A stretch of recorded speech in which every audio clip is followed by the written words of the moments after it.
নমস্কাৰ এই মুহূৰ্তত আহি পৰিছে সন্ধিয়াৰ কেইবাটাও বিগ ব্ৰেকিং নিউজ। আজি হৈছে 8 মে। গোটেই অসম তথা ভাৰতৰ বিভিন্ন প্ৰান্তৰ পৰা যুগুত হৈছে কেইবাটাও গুৰুত্বপূৰ্ণ খবৰ।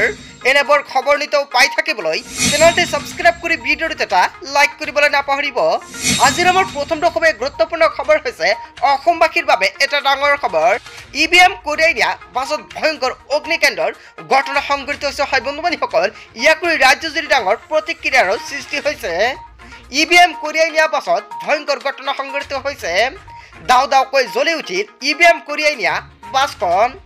ঘটনাত 4টাকৈ ইভিএমৰ ক্ষতিসাধন হোৱাৰ খবৰ পোৱা গৈছে।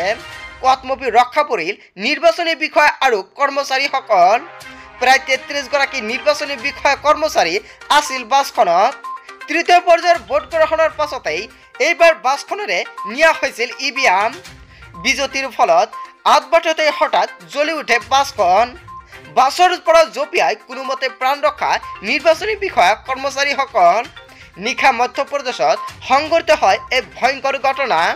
ইভিএম কঢ়িয়াই নিয়া পাছত ভয়ংকৰ অগ্নিকাণ্ডৰ ঘটনা সংঘটিত হৈছে। হয় বন্ধু-বান্ধৱীসকল, অৱশেষত মধ্যপ্ৰদেশত ইভিএম কঢ়িয়াই নিয়া বাছখনত ভয়ংকৰভাৱে অগ্নিকাণ্ডৰ ঘটনা সংঘটিত হৈছে। বন্ধু-বান্ধৱীসকল, এটা ভয়ংকৰ খবৰ, এটা গুৰুত্বপূৰ্ণ খবৰ মোক উলিয়াইছে। ইয়াৰ বিষয়ত জনতাই কি ক'ব? তাৰ পিছত অসমবাসী ৰাজক জনাইছে আমাৰ 2 নম্বৰটো খুবেই গুৰুত্বপূৰ্ণ খবৰ। লগতে এটা ডাঙৰ খবৰ, মুখ্যমন্ত্ৰীৰ বিৰুদ্ধে কথা কৈ সাংসদ মন্ত্ৰীৰ ৰোষত পৰিছে অশোক শৰ্মাই। মুহূৰ্ত অসমবাসী ৰাজক জনাইছে আন এটা বিগ ব্ৰেকিং নিউজ। মুখ্যমন্ত্ৰী হিমন্ত বিশ্ব শৰ্মাৰ বিৰুদ্ধে নহয়, প্ৰধানমন্ত্ৰী নৰেন্দ্ৰ মোদীৰ বিৰুদ্ধে এনেকুৱাকৈ মন্তব্য কৰিছে। আৰু তাৰ পিছতে অশোক শৰ্মাক বিজেপিৰ পৰা বহিষ্কাৰ কৰিব লাগে এনেকুৱাকৈ হুংকাৰ প্ৰদান কৰা হৈছে। মুখ্যমন্ত্ৰীৰ বিৰুদ্ধে কথা কৈ মন্ত্ৰী সাংসদৰ ৰোষত পৰিছে অশোক শৰ্মাই। ভোট গ্ৰহণৰ দিনাই অসম বিজেপিৰ বিৰুদ্ধে মাত মাতিছিল অশোক শৰ্মাই। অশোক শৰ্মাক মন্তব্যক এতিয়া উভতি ধৰিছে দিলীপ শইকীয়া আৰু জয়ন্ত মোল্লা বৰুৱাই। অশোক শৰ্মাৰ বিৰুদ্ধে আক্ৰমণাত্মক ৰূপত এইবাৰ মন্তব্য কৰি সাংসদ দিলীপ শইকীয়াৰ। অশোক শৰ্মাৰ এইবাৰ মতি ভ্ৰমণ হৈছে আৰু তেওঁক চিকিৎসাৰ প্ৰয়োজন বুলি এনেকুৱাকৈ হুংকাৰ প্ৰদান কৰিছে দিলীপ শইকীয়াই। মোক হৰুৱাবলৈ 2011 চনত বিৰোধী প্ৰাৰ্থীৰ পৰা 2 লাখ টকা লৈছিল অশোক শৰ্মাই।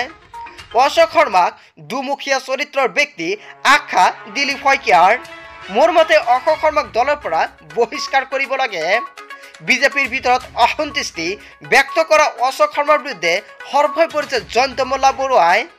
প্ৰধানমন্ত্ৰী নৰেন্দ্ৰ মোদীৰ বিৰোধিতা কৰা কোনো লোকে বিজেপিত থাকিব নোৱাৰে। মুখ্যমন্ত্ৰীৰ বিৰুদ্ধে কথা কৈ মন্ত্ৰী এইবাৰ সাংসদৰ ৰোষত পৰিছে অশোক শৰ্মাই। হয় বন্ধু-বান্ধৱীসকল, অশোক শৰ্মাই কি মন্তব্য কৰিছিলে নিশ্চয় যদি আপুনি আগৰ ভিডিঅ'টো চাইছে সম্পূৰ্ণকৈ জানিছে। চ' বন্ধু-বান্ধৱীসকল, আচলতে অশোক শৰ্মাই যিকেইটা মন্তব্য কৰিছে ৰাজ্যৰ মুখ্যমন্ত্ৰী ডক্টৰ হিমন্ত বিশ্ব শৰ্মাই আৰু নৰেন্দ্ৰ মোদীলৈ, ইয়াৰ বিষয়ত জনতাই কি ক'ব নিশ্চয় কমেণ্ট কৰি জনাবলৈ নাপাহৰিব। তাৰ পিছত অসমবাসী ৰাইজক জনাইছে আমাৰ 3 নম্বৰটো খুবেই গুৰুত্বপূৰ্ণ খবৰ। লগতে এটা ডাঙৰ খবৰ, হাজাৰ হাজাৰ সমৰ্থকক লৈ মনোনয়ন পত্ৰ দাখিল কৰিলে আনন্দ মিশ্ৰই। হাজাৰ হাজাৰ সমৰ্থকক লৈ মনোনয়ন পত্ৰ দাখিল আনন্দ মিশ্ৰৰ। নিৰ্দলীয় প্ৰাৰ্থী হিচাপে এইবাৰ নিৰ্বাচন খেলিব আনন্দ মিশ্ৰই। বিহাৰৰ বক্সাৰ সমষ্টিৰ পৰা নিৰ্বাচন খেলিব আনন্দ মিশ্ৰই। হাজাৰ হাজাৰ লোক আগবাঢ়ি আহিছে আনন্দ মিশ্ৰৰ পক্ষত। হাজাৰ হাজাৰ সমৰ্থকক লৈ মনোনয়ন দাখিল কৰিছে আনন্দ মিশ্ৰই। হয় বন্ধুসকল, অৱশেষত আনন্দ মিশ্ৰই এটা ডাঙৰ পন্থা হাতত লৈছে। ইয়াৰ বিষয়ত আপুনি কি ক'ব? তাৰ পিছত অসমবাসী ৰাজক জনাইছে আমাৰ 4 নম্বৰটো খুবেই গুৰুত্বপূৰ্ণ খবৰ। লগতে এটা ডাঙৰ খবৰ, শ্বিলংলৈ যাওঁতে আপুনি সাৱধান হওক। যদি আপুনি ভাবিছে শ্বিলঙলৈ ফুৰিবলৈ যাব তেনে ক্ষেত্ৰত আপুনি সাৱধান হওক। ভয়ংকৰ বিপদৰ সন্মুখীন হ'ব পাৰে আপুনি, কিয়নো জৰাজীৰ্ণ হৈ পৰিছে গুৱাহাটী শিলঙৰ পথৰ অৱস্থা। নেৰানেপেৰা বৰষুণৰ ফলত ৰাজপথৰ বিধ্বস্ত ৰূপ ধাৰণ কৰিছে।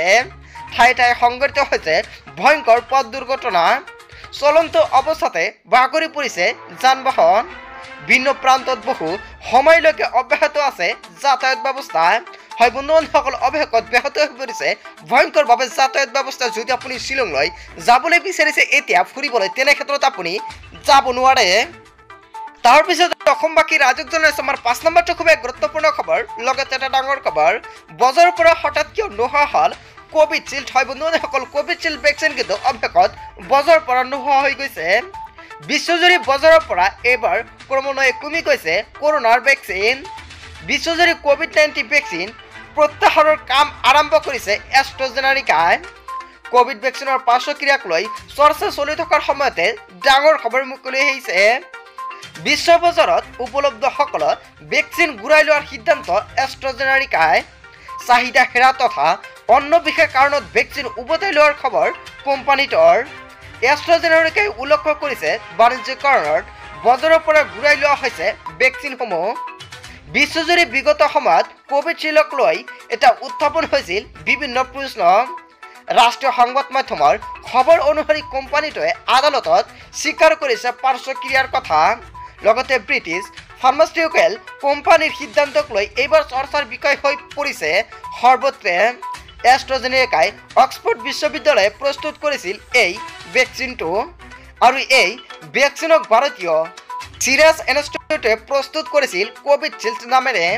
এই ভেকচিন ব্যৱহাৰ কৰা অন্য দেশসমূহতো একেধৰণৰ প্ৰত্যাহাৰ কৰে হ'ব বুলি এনেকুৱাকৈ মন্তব্য কৰিছে ভেকচিনত। লগতে ব্ৰিটেইনত এষ্ট্ৰাজেনেকা নামৰ ফাৰ্মাচিউটিকেল কোম্পানীটো সন্মুখীন হৈছে বহু গোচৰৰ। কোভিডশিল্ড প্ৰত্যাহাৰৰ বিষয়টো আদালতৰ গোচৰৰ সৈতে জড়িত নহয় বুলি উল্লেখ কৰিছে এষ্ট্ৰাজেনেকাৰ। বিশ্বজুৰি বজাৰৰ পৰা ক্ৰমান্বয়ে কমি গৈছে এতিয়া কৰোনাৰ ভেকচিন। হয় বন্ধুসকল, যদি আপুনি কোভিডশিল্ড ভেকচিন লৈছিলে আৰু তাৰ ভিতৰত পাৰ্শ্বক্ৰিয়া আছে বুলি মন্তব্য কৰিছিলে এষ্ট্ৰাজেনেকাই আৰু তাৰ পিছতেই বজাৰৰ পৰা এনেকুৱাকৈ হেৰা পাবলৈ গৈ আছে এষ্ট্ৰাজেনেকাৰ তৰফৰ পৰা যিখন প্ৰস্তুত কৰা হৈছিল কোভিডশিল্ড ভেকচিন, কিন্তু অৱশেষত সম্পূৰ্ণকৈ কোম্পানীৰ পৰা উঠাই লোৱা হৈ আছে। তাৰপিছত অসমবাসী ৰাজুক জনাইছে আমাৰ 6 নম্বৰটো খুবেই গুৰুত্বপূৰ্ণ খবৰ। লগতে এটা ডাঙৰ খবৰ, প্ৰচণ্ড ধুমুহা বৰষুণত বিধ্বস্ত এখন চহৰ, দেৱাল ভাঙি 7 জনৰ কৰুণ মৃত্যু। এই মুহূৰ্তত অসমবাসী ৰাজুক জনাইছে এটা ভয়ংকৰ খবৰ, কিয়নো ধাৰাসাৰ বৰষুণৰ ফলত বিপদত পৰিছে এখন চহৰ। মঙলবাৰে নিশা অহা প্ৰবল ধুমুহা বৰষুণত বিদ্যুৎ ক্ষতিসাধন হৈছে। চহৰখনৰ বিভিন্ন প্ৰান্তত অব্যাহত আছে যান বাহনৰ চলাচল। হয় বন্ধুসকল, অৱশেষত চহৰখনৰ বিভিন্ন প্ৰান্তত ব্যাহত যান বাহনৰ চলাচল। প্ৰবল বৃষ্টিপাতত এইবাৰ বিপৰ্যয়ৰ সন্মুখীন হৈছে তেলেংগানা।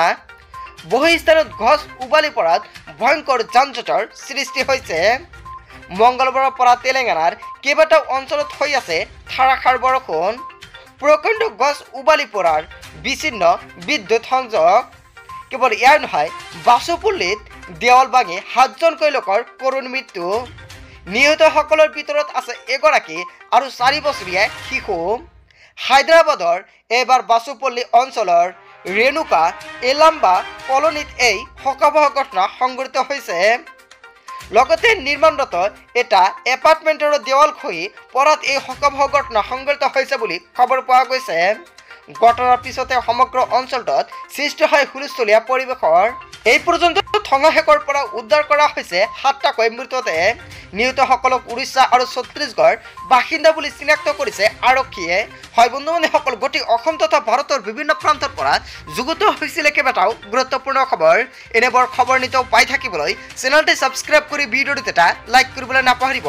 আৰু যদি আপুনি ফেচবুক পেজৰ পৰা চাই আছে, নিশ্চয় ফেচবুক পেজটো ফ'ল' কৰি ৰাখিব। চ' থেংক ইউ ফৰ ৱাচিং ফুল ভিডিঅ'।